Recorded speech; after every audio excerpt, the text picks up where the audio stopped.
Welcome. In this video I will show you how to set up onboard memory profiles on G512 X keyboard. So, in order to do this, open your keyboard menu in the G HUB application after connecting your keyboard to your computer. After that, let's go to the LightSync menu on the sidebar. Now, if you want to add a profile to upload it to your onboard memory, you have to select it right here. Actually, you don't even have to create separate profiles. Of course you can, but only if you want to. To add a new profile, just click Manage Profiles. Then if you want to add a profile for a game, click Add Games and Apps, and then find a game on your computer that you want to create a profile for. If you want to create separate profiles for desktop or for a specific game, you have to go to your to the selected profile section and click Add Profiles, and then you'll be able to rename it and customize it. So let's rename this one to Test Profile 1, and the following one will be Test Profile 2. Oh, it's the same one.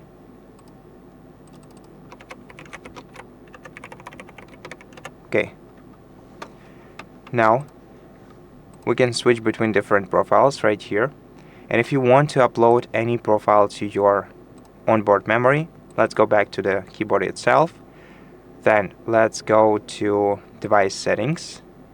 Now in Settings, we're gonna have to go to Onboard Mode and enable the Onboard Mode by clicking right here. Now select one of the 3 available memory slots on your keyboard and select the profile that you want to assign to the specific slot. So for example, let's let the M1 slot be our default desktop profile, right? And the M2 slot will be our test profile 1, and M3 will be test profile 3. Test profile 2, and things get more complicated when we want to upload some custom effects to our onboard memory. As if you want to upload some default effect, you can simply go to your keyboard, you can go to LightSync, you can select your effects in preset, one of the default ones, then you can adjust its color, the effect rate, brightness, and then you can just go to Device Settings, Onboard Modes, and then assign the profile that you used for this effect to a memory slot. But if you want to, if you created a custom freestyle profile or effect, or if you created a custom animation and you have it right here, then to upload it to onboard memory, we're gonna have to go to Device Settings, then select the onboard, select the device lighting, scroll down to effects on this device, and then add your custom effects here. So let's say, as you can see, I already have some effects here. So let me replace one of the existing ones by clicking Replace Effect, then select your effect. Now let me just select the effect that I used, that I saw previously. Okay, now we're gonna have to wait until this effect is downloaded and stored on our keyboard. And after that, we're gonna have to go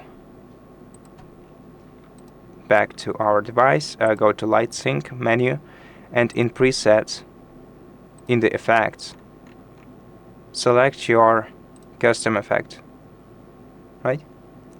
So after that, check your profile, check the profile you applied this effect to. In my case, it will be test profile 1. Now if we go to Device Settings, Onboard Mode, enable it, and let's use the test profile 1 for M2 slot. So click the 3-dot icon next to it, select your profile. Okay, and now we have our custom animation with the custom profile stored in the memory slot number 2. If you want to, you can restore all profile slots to default and defragment onboard storage. And that's it. Thank you for watching this video. If it helped you, please consider subscribing to our channel, leave us a like and a comment below, and I'll see you in the next one.